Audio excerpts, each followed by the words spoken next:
नमस्कार दर्शकों, मैं शिबा शेख और आप देख रहे हैं MNS न्यूज। स्वागत है आपका प्राइम टाइम में। आइए एक नजर डालते हैं हेडलाइंस की।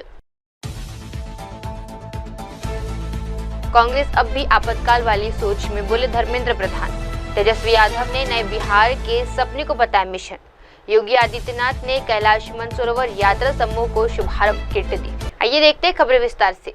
कांग्रेस अब भी आपातकाल वाली सोच में, बोले धर्मेंद्र प्रधान। केंद्रीय मंत्री धर्मेंद्र प्रधान ने 25 जून को बीजेपी द्वारा मनाए गए संविधान हत्या दिवस को लेकर कांग्रेस पर तीखा हमला बोला। उन्होंने कहा, कांग्रेस आज भी आपातकाल जैसी मानसिकता से ग्रस्त है। उन्हें लगता है कि देश उनकी संपत्ति है, जबकि लोकतंत्र में सत्ता जनता की होती है। प्रधान ने कहा कि भाजपा की ये जिम्मेदारी है कि वे देश की नई पीढ़ी को कांग्रेस की उस सोच से अवगत कराए जिसने 1975 में देश में आपातकाल थोप कर लोकतंत्र को दबाया था। संविधान को कुठाराघात किया गया था। उस समय की कांग्रेस पार्टी की नेतृत्व श्रीमती इंदिरा गांधी जी ने अपने ऊपर जब कोर्ट की नेगेटिव ऑर्डर आया, इन्होंने लोगों के अधिकार को छीनने का कोशिश किया। उस मानसिकता में आज भी उस पार्टी ग्रसित है। उनके खानदान के लोग आज भी मानते हैं देश हमारी जागीर है। भारतीय जनता पार्टी गणतंत्र की, प्रजातंत्र की एक अनुयायी होने के नाते, उसमें विश्वासी होने के नाते हम लोगों की दायित्व बनता है कांग्रेस पार्टी की उस मानसिकता के खिलाफ जो तमाम शक्ति इमरजेंसी को लागू करने में, देश के लोगों की संविधान के अधिकार को हनन करने में जो नेतृत्व किए थे, उस मानसिकता को आज भी लोगों के सामने उजागर करना, उनका पर्दाफाश करना, ये हमारी दायित्व बनती है। इसी कार्यक्रम में आज मैं भुवनेश्वर में नागरिकों के साथ विमर्श किया, चर्चा किया, उनके सामने विषय रखा और उनको भी सुना कि हमें एकजुट होकर इमरजेंसी की जो मानसिकता है, जिसकी नेता कांग्रेस पार्टी है, कांग्रेस पार्टी के प्रमुख खानदान है, उनके खिलाफ जागरण करना। सर, आज के भी समय में अगर आपातकालीन को लोग याद करते हैं तो उनको रेंगटे खड़े हो जाते हैं। देखिए, आपातकाल में उन्होंने काफी अत्याचार किया, संविधान को तार तार किया था, लोगों को मारा, लोगों को जीवन से भी कई लोगों को बलिदान देना पड़ा। कल ही यूनियन कैबिनेट ने ऐसे सारे बलिदानियों को कल श्रद्धांजलि दिया है। यहाँ की उड़ीसा में भी राज्य सरकार ऐसे लोगों का जो लड़े थे संग्राम, उनको सम्मानित किया है। उड़ीसा भी आगे बढ़ चढ़ के उसमें था डॉक्टर हरे कृष्ण महताब, नवकृष्ण चौधरी, मालती चौधरी, बिजू पटनायक, विश्वभूषण हरिचंदन, विश्वनाथ पंडित, समरेंद्र कुंडू, ये सब तमाम नेतृत्व इस सब लड़ाई में थे। मैं उनको आज नमन करता हूं और उनकी आदर्श से हम आगे जाएंगे, ये मैं अंगीकार होता हूं, उसको मैं प्रतिज्ञा करता हूं। आइए बढ़ते हैं अगली खबर की ओर। तेजस्वी यादव ने नए बिहार के सपने को बताया मिशन। राजद के युवा नेता तेजस्वी यादव ने पटना में आयोजित छात्र युवा संसद में युवाओं को संबोधित करते हुए बड़ा दावा किया। उन्होंने कहा, हम न केवल बिहार में सरकार बनाएंगे बल्कि एक नए बिहार का निर्माण कर उसे पूरी ताकत से काम करेंगे। तेजस्वी ने युवाओं को विश्वास दिलाया कि उनकी सरकार शिक्षा, रोजगार और विकास को प्राथमिकता देगी और बिहार को नई दिशा में ले जाएगी। बिहार के सभी नौजवानों को हम संदेश देना चाहते हैं कि हमारा विजन क्या है, हमारा रोड मैप क्या होगा। हम केवल सरकार ही बदलने के लिए नहीं, सरकार बनाने के लिए ही नहीं, बल्कि बिहार बनाने का काम करना है।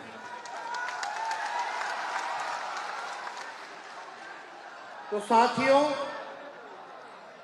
आज यहाँ मैं कोई स्पीच या भाषण देने नहीं आया, जय घोष करने आया। जय घोष क्रांति की, जय घोष संघर्ष की और जय घोष आपके सुनहरे भविष्य की। जय घोष अच्छी शिक्षा, अच्छी स्वास्थ्य की। जय घोष निकम्मी सत्ता के सिंहासन को झकझोर देने वाली। अब कोई पार्टी सत्ता में हो या विपक्ष में हो, युवाओं को नजरअंदाज नहीं किया जा सकता है। आइए बढ़ते अगली खबर की ओर। योगी आदित्यनाथ ने कैलाश मानसरोवर यात्रा समूह को शुभारंभ किट दी। उत्तर प्रदेश के मुख्यमंत्री योगी आदित्यनाथ ने गाजियाबाद में एक प्रेस कॉन्फ्रेंस को संबोधित करते हुए बताया कि कैलाश मानसरोवर यात्रा पहले सामूहिक तीर्थयात्रियों को शुभारंभ किट प्रदान की गई है। सीएम ने तीर्थयात्रियों की सुरक्षित और आरामदायक यात्रा की कामना करते हुए कहा, मैं भगवान महादेव से प्रार्थना करता हूं कि वे सभी को अपना आशीर्वाद दे और सुरक्षित वापस लौटने में मदद करें। उन्होंने ये भी बताया कि तीर्थयात्रियों को वापसी पर उत्तर प्रदेश सरकार से 1 लाख की आर्थिक सहायता भी दी जाएगी ताकि उनकी यात्रा में कोई कठिनाई न हो। कैलाश मानसरोवर भवन में आज यहाँ पर कैलाश मानसरोवर की यात्रा में जा रहे पहले जत्थे की आज हम यहाँ से उनकी यात्रा का शुभारंभ का किट उन्हें उपलब्ध करवा रहे हैं। मैं इस अवसर पर इन सभी यात्रियों का हृदय से अभिनंदन करते हुए उनकी सुखद और मंगलमय यात्रा की कामना करते हुए भगवान देवादिदेव महादेव से प्रार्थना करता हूं कि उनकी कृपा इन सब पर बनी रहे, ये सकुशल वापस आए और वापस आएंगे तो उत्तर प्रदेश के यात्री फिर 1-1 लाख रुपए की सहायता उत्तर प्रदेश सरकार से जरूर पाएंगे।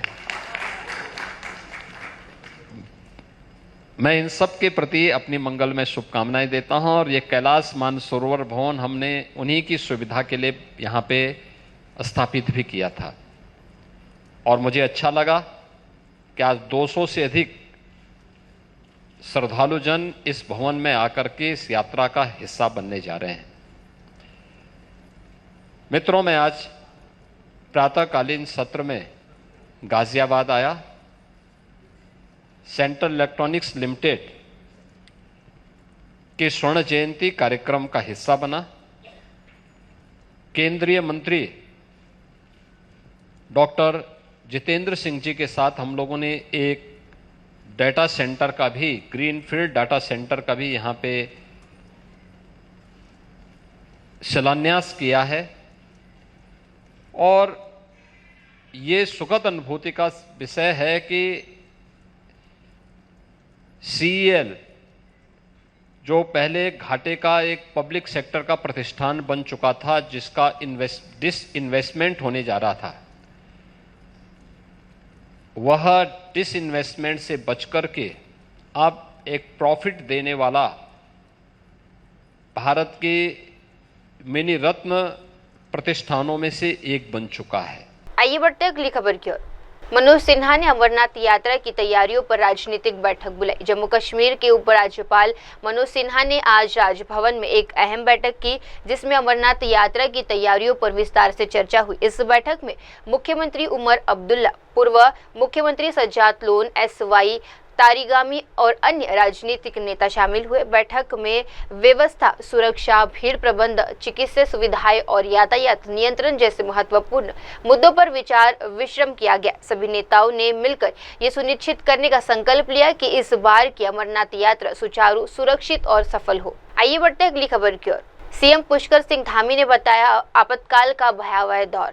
उत्तराखंड के मुख्यमंत्री पुष्कर सिंह धामी ने आपातकाल दिवस संखोटी में कहा कि आपातकाल का दौर अत्यंत भयावह था। उन्होंने बताया कि उस समय पत्रकार, नेताओं और महिलाओं को जबरदस्ती जेल में डाल दिया गया था। CM ने कहा कि प्रधानमंत्री नरेंद्र मोदी के नेतृत्व में संविधान हत्या दिवस मनाने का आह्वान किया गया है, ताकि हमें याद दिलाया जा सके कि कैसे एक व्यक्ति की जिद ने लोकतंत्र की आत्महत्या की थी और संविधान को दबा दिया था। जो इमरजेंसी थी, ये आपातकाल था, छोड़ो वो कितनी भयावह थी, किस प्रकार से छोड़ो जेल में घुसा गया था, किस प्रकार से लोकतंत्र की हत्या की गई थी, अनेक नेताओं को, अनेक पत्र पत्रिकाओं को, समाचार पत्रों को बंद कर दिया गया था, महिलाओं को जेल में डाल दिया गया था, साथ ही नसबंदी जबरदस्ती कर दी गई थी। हमारे देश की युवा पीढ़ी, आने वाले नौजवान, आने वाले विद्यार्थी, सबके स्मरण में इमरजेंसी जरूर रहनी चाहिए। इसलिए हमारे प्रधानमंत्री के नेतृत्व में पूरे देश में ये आह्वान किया गया कि संविधान हत्या दिवस इसका नामकरण हुआ कि संविधान की किस प्रकार से हत्या की गई और पूरे देश के अंदर आज जगह जगह पर ऐसे कार्यक्रम आयोजित हो रहे हैं कि कांग्रेस पार्टी जिसने एक व्यक्ति की हठधर्मिता उस समय जिसके कारण से संविधान की आत्मा को कुचला गया, दबाया गया और संविधान की हत्या की गई। आइए बढ़ते अगली खबर की ओर। केंद्रीय मंत्री नितिन गडकरी ने जेपी नारायण के आंदोलन को याद किया। दिल्ली में आपातकाल के 50 वर्ष पूरे होने पर आयोजित कार्यक्रम में केंद्रीय सड़क परिवहन एवं राजमार्ग मंत्री नितिन गडकरी ने कहा, 1971 के चुनाव के बाद इंदिरा गांधी ने प्रधानमंत्री बनने के बाद जेपी नारायण के नेतृत्व में भ्रष्टाचार के खिलाफ आंदोलन शुरू हुआ था। उन्होंने बताया कि इस आंदोलन को कांग्रेस का विचारधारा का विरोध करने वाले कई राजनीतिक दलों और संगठनों ने समर्थन दिया था, जिसमें बिहार के खासा लोकप्रियता हासिल की थी। विशेष रूप से हमारे देश में इंदिरा जी जब प्रधानमंत्री बनी 71 के चुनाव के बाद, उसके बाद में जो घटनाक्रम था उसमें जयप्रकाश नारायण जी के नेतृत्व में धीरे धीरे भ्रष्टाचार के खिलाफ एक काफी बड़ा जन आंदोलन देश में खड़ा होने की शुरुआत शुरू हुई और बिहार इसका केंद्र था। मेरी यादगार अगर ठीक होगी तो उस समय शायद गोविंद जी पटना विभाग प्रचारक थे और ये आंदोलन जब शुरू हुआ तब इस आंदोलन की व्याप्ति बढ़ती गई और कांग्रेस विरोधी विचारों के अनेक लोगों ने इसका समर्थन किया और विशेष रूप से समग्र क्रांति, ये जो जेपी जी ने उस समय घोषणा की थी, उस समय यह आंदोलन बिहार में काफी तेजी से बढ़ने लगा। शायद अश्विनी चौबे जी उस समय पटना यूनिवर्सिटी के स्टूडेंट यूनियन के शायद अध्यक्ष उसी के दूसरे साल चुन के आए थे और सुशील जी भी थे उस समय। और बिहार में विद्यार्थी परिषद का अनेक कार्यकर्ताओं का सहभाग उसमें था और उस समय मैं भी विद्यार्थी परिषद का कार्यकर्ता था। विद्यार्थी परिषद के अनेक विद्यार्थियों का सहभाग होते हुए आंदोलन बहुत तेजी से बढ़ता गया और इस आंदोलन में हमारे विचार परिवार के जो दो प्रमुख व्यक्ति हैं जिन्होंने इस आंदोलन को बहुत ताकत दी, शक्ति दी और दिशा दी, उन दो व्यक्तियों में जिनका उस समय जो एक प्रकार से बहुत बड़ा कंट्रीब्यूशन था, उसमें गोविंदाचार्य जी थे और दूसरे हमारे राम बहादुर राय जी थे।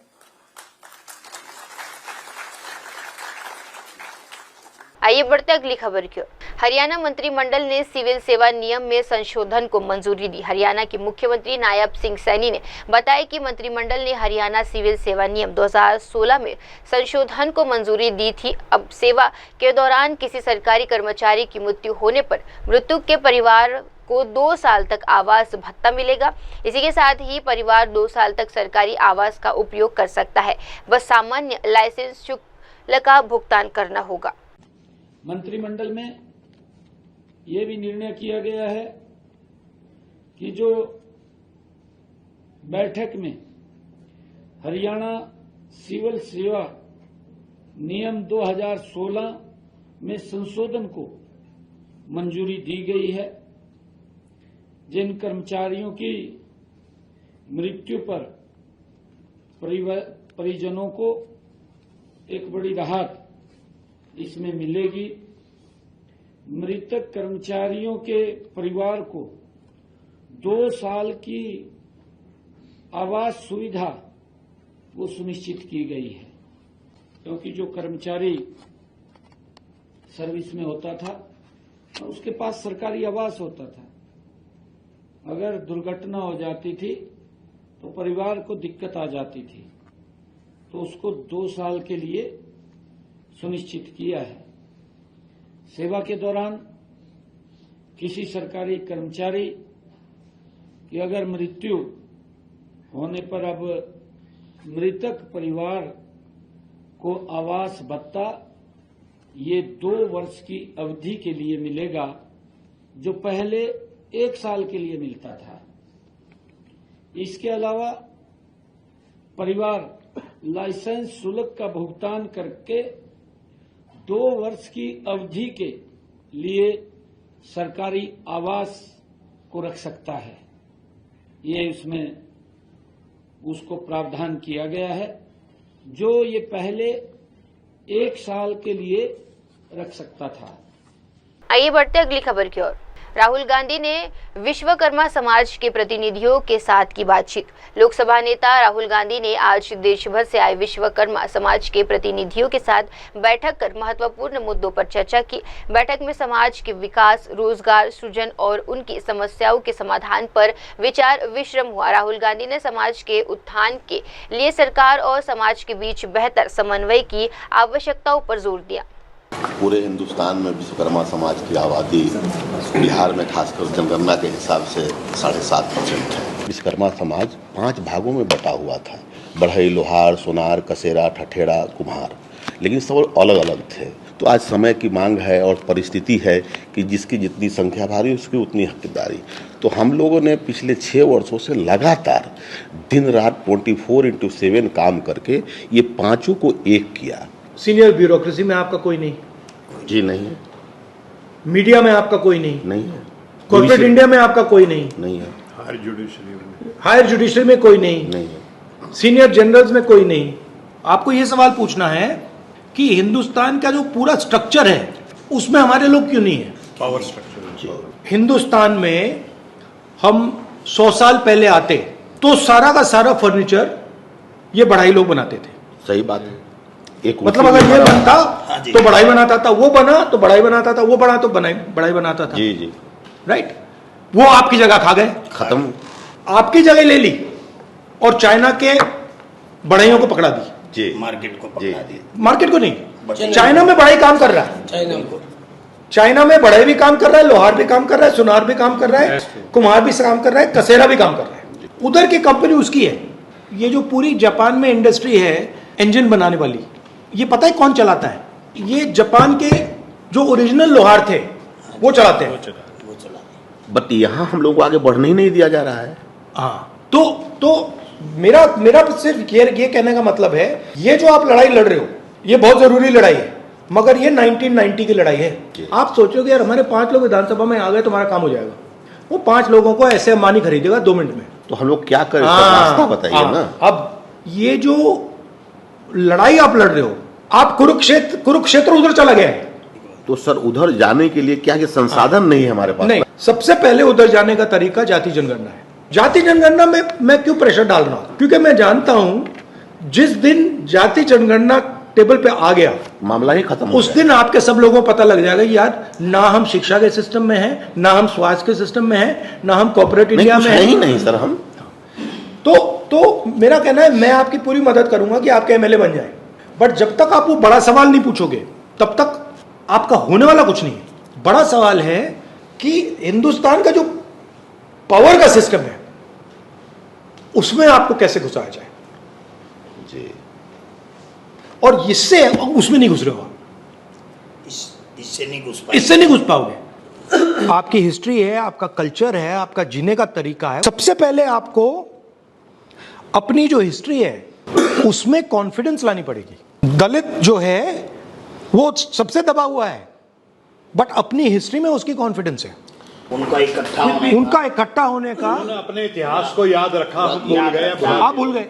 और पूरा राजनीति, हिंदुस्तान की राजनीति का पूरा गेम यही चल रहा है कि यार ये जो ओबीसी हैं इनको अपना जो इतिहास है ये भूलवा दो।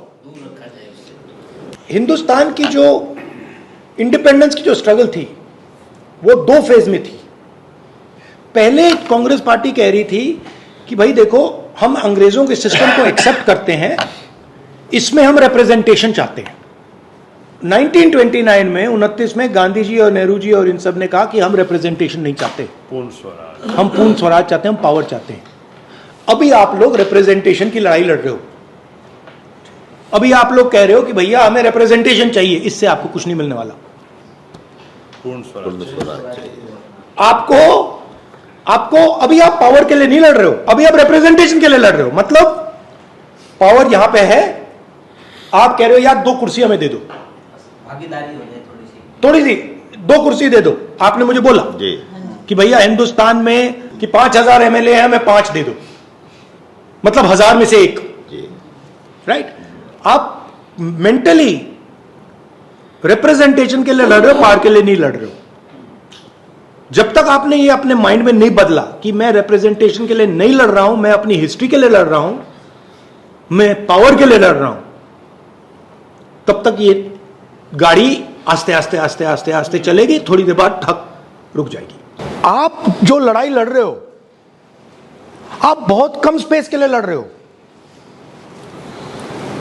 आपके माइंड में यह सवाल नहीं उठ रहा यार ये छोड़ो यार, मैं एक कुर्सी नहीं मांग रहा, अब मैं आधी टेबल मांग रहा हूं। जब तक आप आधी टेबल नहीं मांगोगे तब तक आपके लोग आपके पीछे नहीं खड़े होंगे, क्योंकि वो सोचेंगे यार ओबीसी वर्ग सोचेगा यार ये तो मतलब हम 50% ही 2 कुर्सी मांग रहे हैं यार। मेरा लक्ष्य है कि कांग्रेस पार्टी की जो लगाम है वो मैं ओबीसी, दलित, आदिवासी, इन कम्युनिटीज के हाथ में डाल दूं, क्योंकि यही आपका हथियार है। आप हमारा नेतृत्व कीजिए, समाज आपके साथ तन मन धन के साथ रहेगा। ये नहीं कि कल बिहार में ही रहेगा, इतनी मैं सबके सामने वादा करता हूँ, पूरे हिंदुस्तान में आपके साथ है। आपने जो जनगणना का जो लोकसभा में उठाया था, करवा के रहेंगे, वो आपने मनवाया, आपकी जीत है जी, वो हम लोगों के लिए। बट ये कराएंगे नहीं, ये बड़े बदमाश है ये। जब से आपने आवाज उठाई थी उसके बाद हमने क्रीमी लेयर के खिलाफ रोहतक से लेकर चंडीगढ़ पद यात्रा, पैदल यात्रा कीजिए। पद यात्रा वेरी गुड सर, हमने धूप में। मुझे अन्याय अच्छा नहीं लगता, तो जब मैं देखता हूं कि भैया अति पिछड़ों के साथ अन्याय हो रहा है तो मैं वहां जाता हूं। मैं अन्याय के खिलाफ, मुझे वो नहीं अच्छा लगता। मेरी कोशिश है बिहार में, नॉर्थ इंडिया में, कि जो अति पिछड़ा वर्ग है उसको रिस्पेक्ट मिले, उसकी जो हिस्ट्री है, उसका जो ट्रेडिशन है उसको रिस्पेक्ट मिले, और उसकी जो ओरिजिनल जड़ है जो बीजेपी आरएसएस लोग काट रहे हैं उसे एक बार फिर मतलब मजबूत बनाए।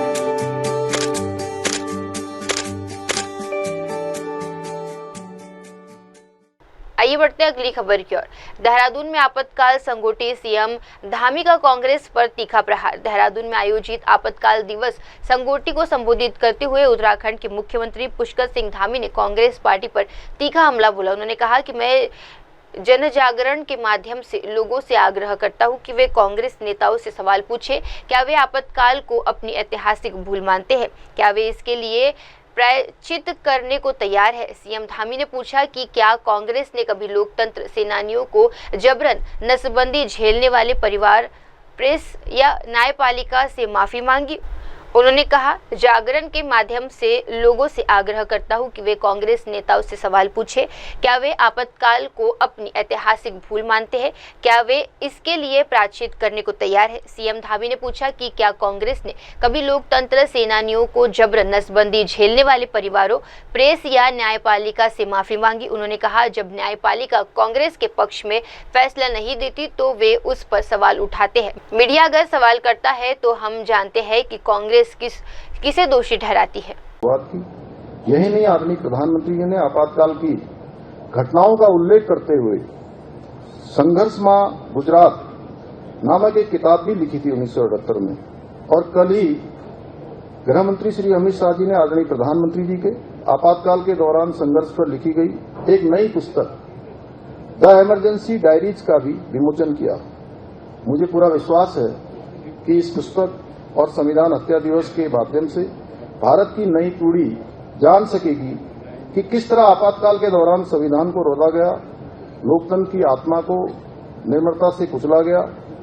साथियों, आदरणीय प्रधानमंत्री जी के नेतृत्व और मार्गदर्शन में हमारी सरकार भी लोकतंत्र सेनानियों के सम्मान के लिए पूरी तरह से संकल्पित होकर कार्य कर रही है। जहां हमने कल लोकतंत्र सेनानियों का सम्मान समारोह का कार्यक्रम मुख्य सहयोग सदन में आयोजित किया था, इसके साथ ही देश भर में, प्रदेश भर में आपातकाल के दौरान इस महान आंदोलन के बारे में हमारी नई पीढ़ी को जागरूक करने के उद्देश्य से विभिन्न प्रदर्शनों का भी आयोजन पूरे प्रदेश भर के अंदर किया जा रहा है। इतना ही नहीं, हमने लोकतंत्र सेनानियों की जो प्रतिमाह उनको सम्मान निधि मिलती थी उसको भी बढ़ाया है। और कल ही मैंने ये घोषणा भी करी है कि कुछ हमारे देश के राज्यों में इसके लिए एक अधिनियम बना हुआ है, उस अधिनियम का अध्ययन करके आने वाले विधानसभा के सत्र में हम यहाँ भी राज्य में भी उस अधिनियम को पारित करेंगे, जिसमें अनेक प्रकार के उनके सम्मान से जुड़े हुए विषय हैं। कुछ ऐसे विषय हैं, कल उन्होंने मेरे सामने बात रखी थी कि हमको परिचय पत्र मिलना चाहिए जैसे हम कहीं जाते हैं, तो मैंने कल उसकी घोषणा भी कर दी। सभी जिलाधिकारियों को उसके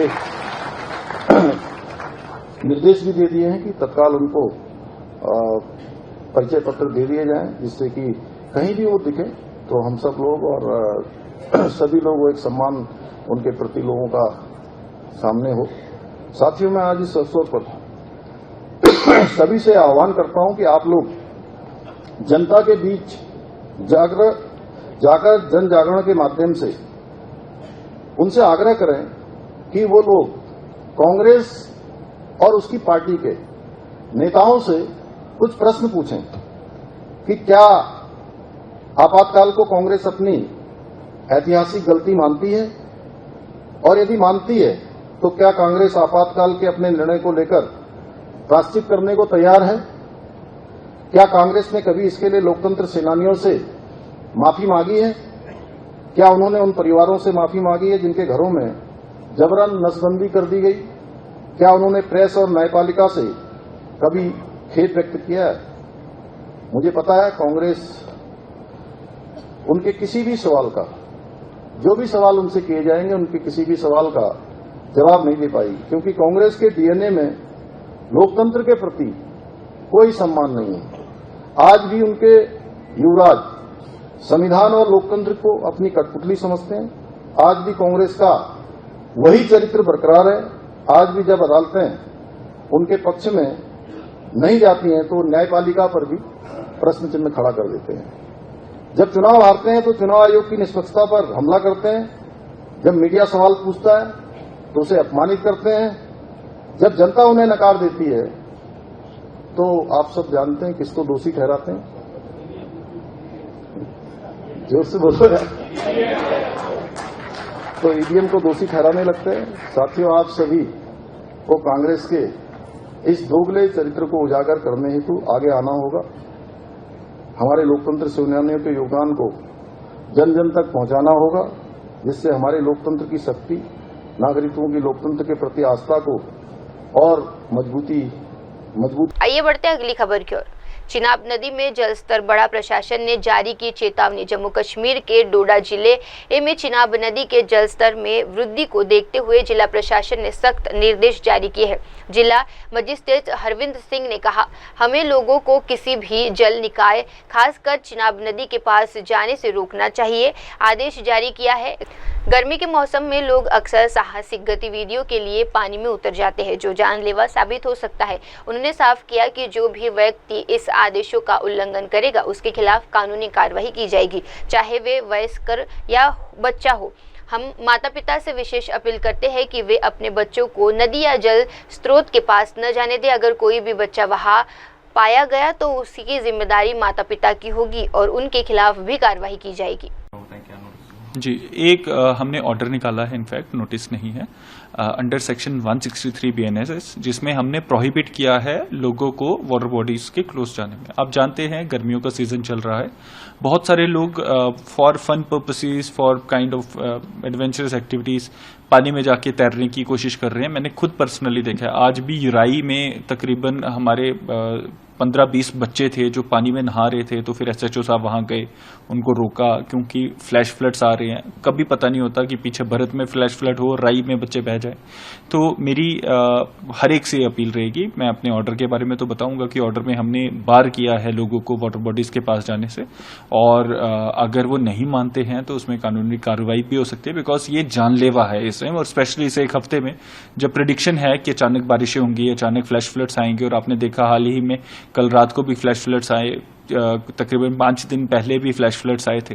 तो दूसरा मेरा जो लोगों से अपील रहेगी वो यही रहेगी कि प्लीज़ अपने बच्चों की जिम्मेदारी लें, उनको पानी के पास ना जाने दें। इनफैक्ट जब नुकसान होता है तो वो सिर्फ आपका नहीं है, वो डिस्ट्रिक्ट एडमिनिस्ट्रेशन का नुकसान है। एक भी जान अगर जाती है तो that is a loss to the administration. तो इसमें हमें आपकी मदद चाहिए, आप बच्चों को कंट्रोल करें। और दूसरा, अगर आपको आपका लाइवलीहुड, जैसे एक फिशरमैन थे जिनकी डेथ हुई, अगर आपको लाइवलीहुड के लिए जाना भी है पानी के पास, अगर आपकी जिंदगी उस पर निर्भर है, तो आप सेफ्टी गियर के साथ जाएं, आप जैकेट पहने। अगर आपको डिस्ट्रिक्ट एडमिनिस्ट्रेशन से इसमें कोई मदद चाहिए तो we are ready to provide that. आप एटलीस्ट अपने आप को टाई करके रखें, कोई सिस्टम रखें और उतना रिस्क ना लें इन चीज़ों के लिए। तो मेरी यही सबसे गुजारिश रहेगी कि for the time being, at least for this week, और अदरवाइज ये ऑर्डर हमारा 3 महीने के लिए निकाला गया पूरे गर्मियों के सीजन के लिए।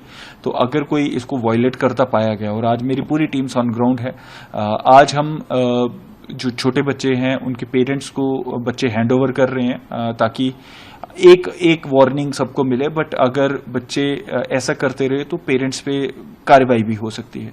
तो मेरी यही रिक्वेस्ट रहेगी कि इन चीज़ों से बचा जाए। सर, हमने भी रात को देखा काफी ऊपर तक जी, इस टाइम चिनाब रिवर में जो वाटर है वो काफ़ी ज़्यादा फ्लो है।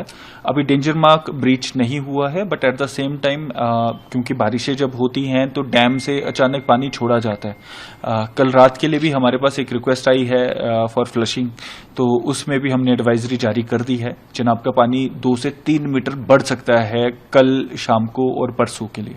तो सब लोग इससे थोड़ा सा बचें। और क्योंकि चिनाब का जब पानी बढ़ेगा तो चिनाब के जो नाले हैं, जो नीरू रिवर है या फिर जो हमारा कालगुनी रिवर है, पानी उसमें भी बढ़ेगा। जब इवेंचुअली लोअर लेवल पे पानी बढ़ता है तो फिर पीछे भी पानी बढ़ जाता है। तो you can not challenge the nature, you can not challenge the water bodies. तो इसमें प्लीज अपनी जान को जोखिम में न डालें, क्योंकि ये एक हफ्ता पर्टिकुलरली इंपॉर्टेंट है।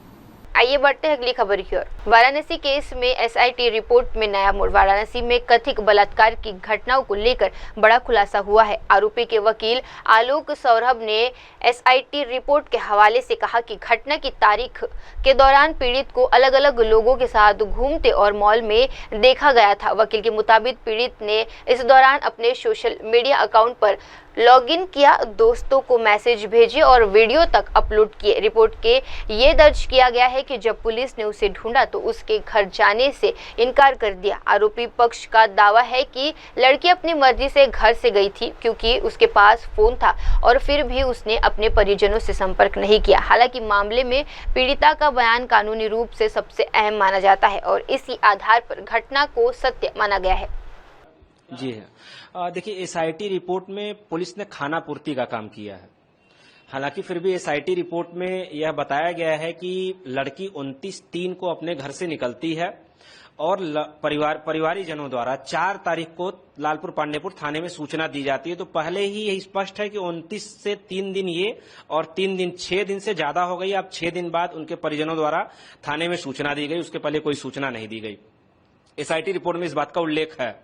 और फिर दूसरी चीज ये है कि लड़की एसआईटी रिपोर्ट में साफ है कि लड़की स्वतंत्र रूप से भिन्न भिन्न व्यक्तियों के साथ आती जाती दिखाई दी है, जिसमें कुछ दिन बीच घटनाक्रम में ही 29 से 4 के बीच में ही वह अपनी सहेलियों के साथ, अपने दोस्तों के साथ जूडियो मॉल में और घाट के आसपास वो घूमती है स्वतंत्र रूप से।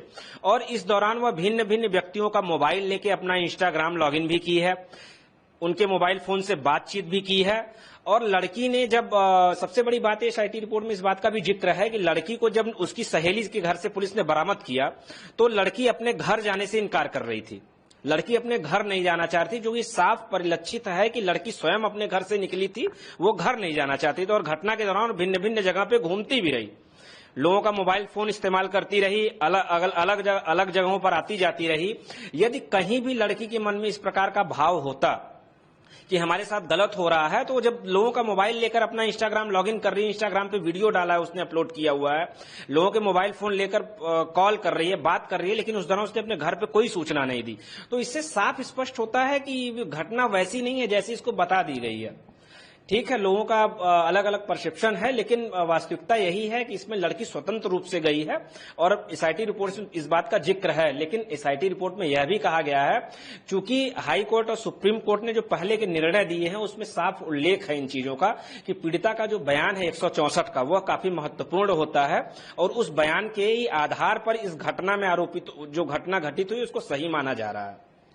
लेकिन एसआईटी रिपोर्ट खानापूर्ति की तरह इसमें अभियुक्तों की तरफ से कोई भी बात पुलिस ने नहीं बताई है।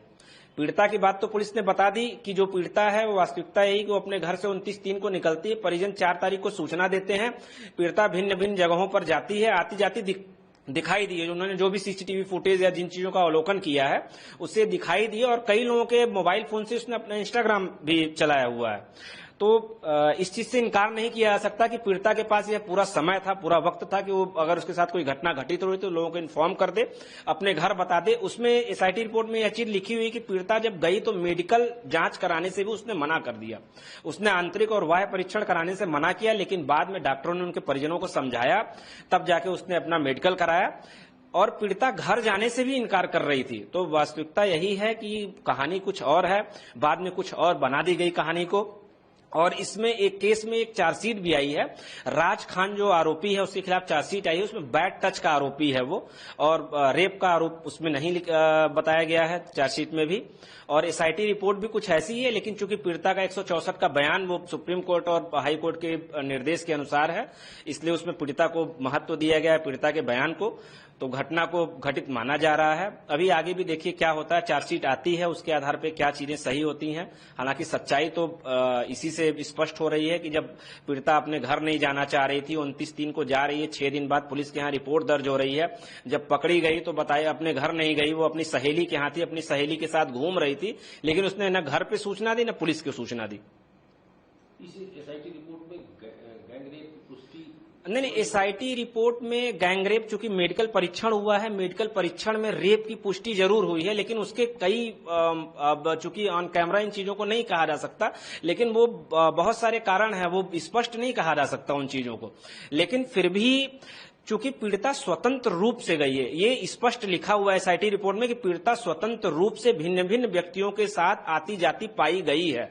तो जब स्वतंत्र रूप से जहां पे वो शब्द आ गया तो रेप तो नहीं कहा जाना चाहिए उस चीज को, क्योंकि आप स्वयं गई हैं, आप अब ये भगवान जाने, लेकिन चूंकि स्वतंत्र रूप उसमें जिक्र है इस बात का, तो ऐसा नहीं कहा जा सकता। तो इस आधार पर आपके जो क्लाइंट है वो क्या होगा इनका? देखिए, अब चूंकि इस एसआईटी रिपोर्ट में इस बात का जिक्र है कि 164 के बयान का महत्व है, सुप्रीम कोर्ट और हाई कोर्ट का निर्देश है, 164 का बयान महत्वपूर्ण है, उससे माना गया है कि पीड़िता जो भी 164 के बयान में कहती है वो माना जाएगा, वो घटना घटित उस आधार पर मानी जा रही है, तो निश्चित तौर पर वो रेप ही माना जा रहा है। लेकिन चूंकि इसकी जांच यदि विधिवत हो तो बहुत कुछ दूसरी बातें भी निकलकर सामने आ सकती हैं। एसआईटी रिपोर्ट में अभियुक्तों की तरफ से कुछ नहीं है, बस इस बात का थोड़ा दुखद पहलू एसआईटी रिपोर्ट का। कानूनी कार्रवाई क्या होगी इसके बाद? कानूनी कार्रवाई देखिए, अब पुलिस को चार्जशीट इसमें पेश करना है, जुलाई के लास्ट तक ही चार्जशीट अपनी पुलिस पेश करेगी। उस चार्जशीट में देखते हैं कि क्या होता है। हालांकि रेप के आरोप तो पहले आरोपी को तो चार्जशीट में रेप का आरोप नहीं है उनके ऊपर, और आरोपियों का देखा जाएगा कि क्या होता है। जी हाँ, सभी लोग अभी आरोपियों की जमानत नहीं हुई है। 14 अभियुक्तों को पुलिस ने गिरफ्तार किया है, सारे अभियुक्त अभी जेल में ही हैं। तो आगे अपील कुछ करेंगे या इस रिपोर्ट को क्या करेंगे? नहीं, अब चार्जशीट आ जाए तो उसके बाद चार्जशीट के आधार पर ही कुछ अपील की जा सकती है। हम लोग आइए बढ़ते हैं अगली खबर की ओर। पुरी में भगवान जगन्नाथ की रथ यात्रा शुरू। पुरी में भगवान जगन्नाथ की ऐतिहासिक रथ यात्रा एक बार फिर श्रद्धालुओं और उत्साह और भक्ति के बीच निकाली गई। देश विदेश से लाखों श्रद्धालु इस अवसर पर पहुंच रहे हैं। केंद्रीय मंत्री गजेंद्र सिंह शेखावत ने इस मौके पर रथ यात्रा को भारत की सनातन संस्कृति की प्राचीनता और निरंतरता का प्रतीक बताया। उन्होंने कहा कि ये उत्सव न सिर्फ भारत की एकता को दर्शाता है, बल्कि पूरी दुनिया में विभिन्न धर्मों और संस्कृति को जोड़ने का कार्य भी करता है। शेखावत ने कहा, कई शताब्दियों से ये रथ यात्रा भारत के लोगों को एकजुट करती आई है। इसका उल्लेख हजारों वर्षों से लिखित इतिहास में मिलता है। जगन्नाथ प्रभु का ऐतिहासिक रथ यात्रा उत्सव प्रारंभ हो रहा है। भगवान जगन्नाथ महाप्रभु का रथ यात्रा उत्सव इस सनातन संस्कृति की प्राचीनता का सनातन संस्कृति की अविरलता का और सनातन संस्कृति की निरंतरता का परिचायक है। सहस्त्राब्दियों से ये उत्सव भारत के लोगों को एकता के सूत्र में बांधने के परिचायक के रूप में देश दुनिया में अलग अलग कोने में रहने वाले अलग अलग मत के मतावलंबियों को एक साथ जोड़ने के एक उत्सव के रूप में मनाया जाता है। इसके प्रमाण हजारों हजारों सालों से लिखित अलिखित इतिहास में मिलते हैं। मैं भी सौभाग्यशाली हूं कि मुझे आज संस्कृति मंत्री के नाते इस रथ यात्रा उत्सव का में आने का सौभाग्य मिला। भगवान जगन्नाथ महाप्रभु के दर्शन का सौभाग्य मिलेगा, लेकिन उससे भी ऊपर मैं सौभाग्यशाली हूं कि मुझे यहाँ पूरी पीठ पर आकर के जगत गुरु शंकराचार्य जी का दर्शन करने का, उनका आशीर्वाद लेने का, उनके साथ संवाद को सुनने का अवसर मिला है। आज जब हमारा देश ट्रांसफॉर्मेशन के दौर से गुजर रहा है, संपरिवर्तन के दौर से गुजर रहा है और भारत और भारतीय संस्कृति की पहचान पूरे विश्व भर में नए सिरे से गढ़ी जा रही है। सम्मानीय प्रधानमंत्री नरेंद्र मोदी जी के नेतृत्व में भारत की तरफ देखने की दृष्टि पूरे विश्व भर की बदली है और भारत जिस गति के साथ में परिवर्तित हो रहा है, निश्चित रूप से भारत की संत शक्ति का आशीर्वाद और भारत की जनशक्ति का समर्थन, ये दोनों ही भारत के संपरिवर्तन के दौर में अत्यंत अत्यंत महत्वपूर्ण है। देश के 140 करोड़ लोगों के सामूहिक संकल्प की शक्ति से भारत विकसित हो, भगवान जगन्नाथ महाप्रभु के श्री चरणों में इस प्रार्थना के साथ में, इस निवेदन के साथ में मैं आप सबके बीच में यहाँ उपस्थित आया। आइए बढ़ते हैं अगली खबर की ओर। पुरी की परंपरा, आस्था और संस्कृति का बोले संगम सांसद संदीप पात्रा। भगवान जगन्नाथ की विश्व विख्यात रथ यात्रा की शुरुआत हो चुकी है। इस पावन अवसर पर पुरी से भाजपा सांसद संदीप पात्रा ने इस ऐतिहासिक परंपरा की आध्यात्मिक महानता को रेखांकित किया। उन्होंने कहा, अनादित काल से ये विश्वास रहा है कि भगवान जगन्नाथ स्वयं पुरी में निवास करते हैं और यही ब्रह्मांड का संचाल करते हैं। पात्रा ने बताया कि संस्थान पूर्णिमा के बाद भगवान बीमार पड़ जाते हैं और पारंपरिक रूप से उनका इलाज होता है। ये परंपरा न सिर्फ धार्मिक आस्था का प्रतीक है, बल्कि ओडिशा की सांस्कृतिक विरासत का हिस्सा भी है। सांसद ने कहा, भगवान स्वयं अपने रथ पर सवार होकर अपने भक्तों को दर्शन देने निकलते हैं, यही इसकी सबसे अनूठी बात है। देखिए, आज पवित्र रथ यात्रा है महाप्रभु श्री जगन्नाथ जी का पूरी धाम में। अनंत कोटि वर्षों से ये मान्यता है कि महाप्रभु जगन्नाथ, महाप्रभु विष्णु स्वयं यहाँ शयन करते हैं, निवास करते हैं। यहीं से अनंत कोटि ब्रह्मांड को वो संचालित करते हैं। अपने भाई, अपने बहन सुदर्शन चक्र और माँ लक्ष्मी के साथ वो यहाँ विराजित है। और आज जैसी कि प्रथा रही है, जब स्नान पूर्णिमा होता है, स्नान पूर्णिमा में स्नान के पश्चात भगवान बीमार पड़ते हैं, उसके बाद उनकी चिकित्सा होती है। चिकित्सा के बाद नव यौवन दर्शन कल था और आज नव यौवन दर्शन के पश्चात वो रथ पर बैठकर अपनी मौसी के घर गुंडीचा मंदिर, लगभग 3 किलोमीटर का ये सफर है, वो रथ पर तय करेंगे। कितनी सुंदरता है आप देखिए उड़ीसा के संस्कार में, हमारी इस सनातन की संस्कार में। ये क्या संस्कार है रथ यात्रा का? ये संस्कार है कि भगवान स्वयं भक्त के द्वार आ रहे हैं। भगवान जो सरकार हैं वो आपके द्वार आ रहे हैं कि बताओ भक्त, तुम्हारी क्या परेशानी है, मैं तुम्हारी मदद कैसे कर सकता हूँ। इसमें न जाति न धर्म कोई नहीं देखा जाता है, स्वतः भगवान निकल कर आते हैं अपने भक्तों को दर्शन देने के लिए। और लोकतंत्र यही है, सबका साथ। यहाँ देखिए आप, इन लाखों की भीड़ में सब जाति धर्म के लोग रहेंगे, सबका विकास और सबके मन में कोई मंगल चिंतन रहेगा कि मेरा देश का कल्याण हो, मेरे प्रांत का कल्याण हो, मेरे परिवार और मेरे समाज का कल्याण हो, सबका विकास की चिंता और सबका विश्वास। यहाँ सबका विश्वास महाप्रभु जगन्नाथ जी के ऊपर है और सबका प्रयास, हर कोई कोशिश करेगा कि मैं रथ की डोरी को पकड़ूं और रथ को खींचूं। यही है हमारा हिंदुस्तान, यही है सनातन। मैं आज महाप्रभु जी को बहुत बहुत नमन करता हूं और पूरे भारतवर्ष को जगन्नाथपुरी धाम से बहुत बहुत शुभकामनाएं रथ यात्रा का। जो यहाँ आए उनका स्वागत, जो नहीं आ पाए हैं वो टीवी के माध्यम से जरूर महाप्रभु जी का दर्शन करे और उनका आशीर्वाद प्राप्त करे। जय जगन्नाथ। आइए बढ़ते हैं अगली खबर की ओर। दीघा में पहली बार भगवान जगन्नाथ की रथ यात्रा। दीघा में आज एक ऐतिहासिक क्षण जुड़ने जा रहा है। यहाँ पहली बार भगवान जगन्नाथ की रथ यात्रा का आयोजन किया जा रहा है, जो पुरी की विश्वविख्यात रथ यात्रा से प्रेरित है। इस रथ यात्रा का मार्ग लगभग 1 किलोमीटर लंबा होगा। भगवान जगन्नाथ, बलभद्र और संप्रुधा के रथ पुरी की परंपरा के अनुरूप बनाए गए हैं। इकॉन कोलकाता के उपाध्यक्ष राधारमन दास ने बताया कि दीघा की जगन्नाथ यात्रा पूरी रथ यात्रा से प्रेरित है। रथों की बनावट, सजावट और प्रक्रिया सब कुछ पूरी जैसा रखा गया है। कुछ ही देर में भगवान अपने रथ पर विराजमान होंगे और रथ यात्रा शुरू की जाएगी।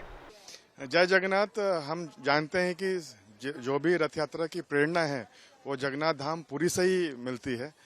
यहाँ पर भी दीघा में जो 3 रथ बनाए गए हैं पुरी के जैसे रथ हैं। ऑफ कोर्स ये छोटे हैं साइज में, लेकिन पूरा जो जिस तरह से वहाँ ट्रेडिशनल वे में बनाया जाता है, तीनों रथ को उसी तरह बनाया गया है। तीनों रथ के नाम और जो भी नाम हैं वो भी उसी तरह के पुरी की तरह ही हैं। नंदी घोष, तालध्वज और सुभद्रा महारानी का जो रथ है वो पुरी के रथ के नाम से ही है। आप देख सकते हैं कि जैसे पुरी में ट्रेडिशनल चक्के लगे रहते हैं लकड़ी के, इसमें भी तीनों रथ में वैसे पहिए हैं। बलराम जी का जो 14 पहियों वाला रथ है, सुभद्रा महारानी का 12 पहियों वाला, और सबसे बड़ा रथ जगन्नाथ जी का है जिसमें 16 पहिए लगे हुए हैं। अभी अगर बात किया जाए कि पूजा रिचुअल्स जो रथ पूजा के दिन होती है, कब से शुरू हो रहा है यहाँ पर और कैसे होगा? कुछ ही देर में हम लोग पाहंडी विजय करेंगे। पाहंडी एक उड़िया शब्द है जिसका अर्थ होता है कि भगवान अपने खुद पैर से चलकर अपने मंदिर से, श्री मंदिर से निकलकर आएंगे और रथ में विराजमान होंगे। तो कुछ ही देर में भगवान रथ की तरफ आना शुरू करेंगे और धीरे धीरे एक एक जन विराजमान होंगे। सबसे पहले सुदर्शन चक्र आएंगे जो भगवान के सिक्योरिटी इंचार्ज हैं, वो आके देखेंगे कि सब कुछ ठीक है कि नहीं। उसके बाद वो आके सुभद्रा महारानी के रथ में विराजमान होंगे। उसके बाद बलदेव, बलराम जी आएंगे, वो पहले रथ में बैठेंगे। फिर लास्ट में फिर सुभद्रा महारानी आएंगी, फिर लास्ट में जगन्नाथ भगवान आएंगे। मुख्यमंत्री शिरकत कर रही है, वही क्या रथ की जो रस्सी होती है वही टानेंगी और कब तक आएंगी? माननीय मुख्यमंत्री 2 बजे यहाँ पर आएंगी और बहुत सारे रिचुअल्स होते हैं। जैसे पहले आके नारियल आरती होती है, फिर नारियल फोड़ा जाता है। ये नारियल फोड़ा जाता है स्पेशली हमें पता है कि जो आत्माएं होती हैं उनके लिए होता है। फिर आरती होगा जगन्नाथ भगवान का। फिर बहुत सारे रिचुअल्स है, रास्ते में चंदन का छिड़काव होता है, फूल का छिड़काव होता है। उसके बाद गोल्डन जो झाड़ू होता है, सोने का झाड़ू, उससे माननीय मुख्यमंत्री रास्ता को साफ करेंगे और फिर रस्सी को खींचकर रथ यात्रा शुरू हो जाएगी। पहली रथ यात्रा है, भव्य है, आकर्षण मुख्य क्या है इस बार? हम देख सकते हैं कि जो जगन्नाथ मंदिर दीघा में बना है ये बहुत ही विशाल मंदिर है, बहुत ही ऐतिहासिक है और ये मंदिर यहाँ पर हजारों वर्षों तक रहने वाला है यहाँ पर। तो इस जगन्नाथ धाम दीघा का ये पहला रथ यात्रा उत्सव मनाया जा रहा है। तो अपने आप में ये बहुत ही ऐतिहासिक पल है और जो भी यहाँ पर पार्टिसिपेट कर रहे हैं वो लोग एक इतिहास में एक इतिहास का साक्षी बन रहे हैं। एक दूसरा क्वेश्चन, बांग्लादेश में जो हो रहा है वो तो हम देख रहे हैं, 9 महीने हो गए हैं और जिस तरह की घटनाएं हृदय विदारक हम लोग न्यूज़ रोज सुनते हैं। लास्ट 10 दिन में काफ़ी हिंदू लड़कियों को, बच्चियों को, महिलाओं को, इवन विवाहित महिलाओं को उठा के लेके जा रहे हैं और ज़बरदस्ती उनका धर्म परिवर्तन किया जा रहा है। कल दुर्गा मंदिर तोड़ा गया। उससे पहले इवन जो रथ यात्रा है आज, उसके ऊपर में भी काफ़ी रूल्स एंड रेगुलेशन लगाया गया है जो बहुत ही दुखद है। आइए बढ़ते हैं अगली खबर की ओर। थरूर ने देश को चुना, गांधी परिवार नाराज, बोले शहजाद पूनावाला।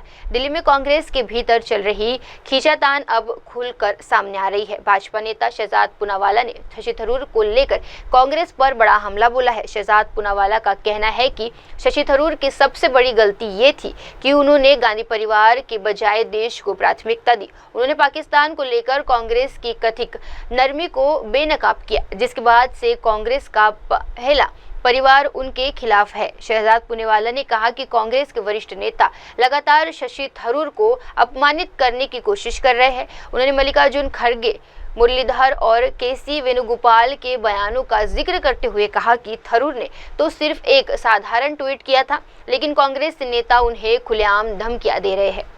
शशि थरूर ने सबसे बड़ी गलती यही की कि उन्होंने देश प्रथम रखा, परिवार को प्रथम नहीं रखा, और उन्होंने पाकिस्तान को बेनकाब किया। और तभी से लेकर कांग्रेस का प्रथम परिवार उनसे आग बबूला हो चुका है, रोज उनको अपमानित करने का नया प्रयास करता है। हमने खड़गे जी का बयान सुना थरूर जी पर, मुरलीधरन जी का बयान सुना, केसी वेणुगोपाल का सुना, उदित राज जैसे लोग भी उनको किस प्रकार से गालियां बक रहे थे। और अब जब शशि थरूर जी का एक ट्वीट आया है, सामान्य सा ट्वीट है, तो उस ट्वीट के जवाब में कांग्रेस के नेता उनको खुली धमकी दे रहे हैं। मणिकम टैगोर है, राहुल गांधी के करीबी है, वो कहते हैं कि तुम खुले आसमान में उड़ने की कोशिश करो, वहां पर गिद्ध है, वहां पर चील है, वहां पर वल्चर है। तो कांग्रेस पार्टी तो खुद स्वीकार रही है कि वो वल्चर की तरह काम करती है अपने ही सांसदों के खिलाफ, क्योंकि वो सच बोलते, वो देश को प्रथम रखते हैं। और जिस प्रकार की टिप्पणियां की जा रही है, देखिए अभी हम कल ही तो इमरजेंसी या संविधान हत्या दिवस के 50 वर्ष मना रहे थे। कांग्रेस ने प्रमाण दे दिया है कि इमरजेंसी उस समय पर हटी, पर मानसिकता वही की वही। अभी भी इमरजेंसी मानसिकता और डीएनए से ग्रसित है कांग्रेस, इसीलिए अपने नेताओं के भी जुबान पर कैसे पट्टी लगाई जाए, इसके लिए धमकी का भी सहारा लेती है और कांग्रेस पार्टी अपमान भी करती है उस व्यक्ति को जो प्रथम परिवार को नहीं देश को रखता है। तो चला है दर्शकों छोटे से ब्रेक का। ब्रेक के बाद भी जुड़े रहिए, देखते रहिए मेरे सहयोगी श्रद्धा के साथ देश की तमाम बड़ी खबरें। धन्यवाद। नमस्कार, मैं हूं Abhishek Bachchan. Keep watching MNS news. आप देख रहे हैं MNS